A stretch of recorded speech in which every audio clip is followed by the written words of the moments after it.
नजर डालेंगे खेलों के मैदान पर। क्रिकेट की तारीख में पहली बार HBL PSL को लॉर्ड्स क्रिकेट ग्राउंड में रोड शो मुनक्किद किया गया। बरतानिया में पाकिस्तान के high commissioner doctor Mohammad Faisal ने तकरीब से खिताब करते हुए कहा कि लॉर्ड्स क्रिकेट ग्राउंड में PSL रोड शो का इनेकाद एक तारीखी कामयाबी है। आज खेल सफारतकारी का किरदार अदा कर रही है।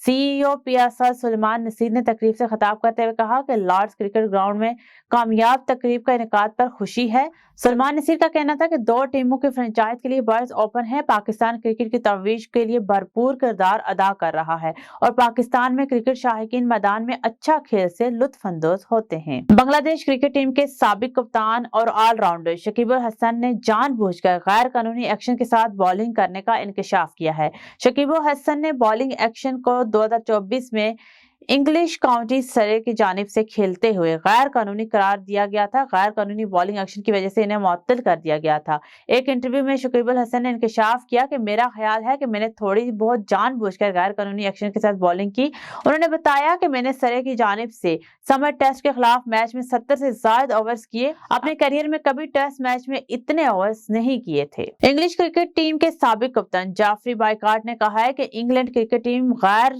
जिम्मेदार और बेकार है।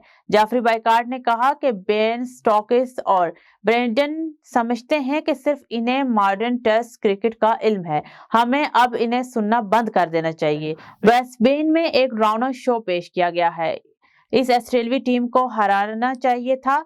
अब इंग्लैंड को मोजज़े की जरूरत है। उनका कहना था कि इस बैटिंग और बॉलिंग के साथ इंग्लैंड क्रिकेट टीम जीत नहीं सकती।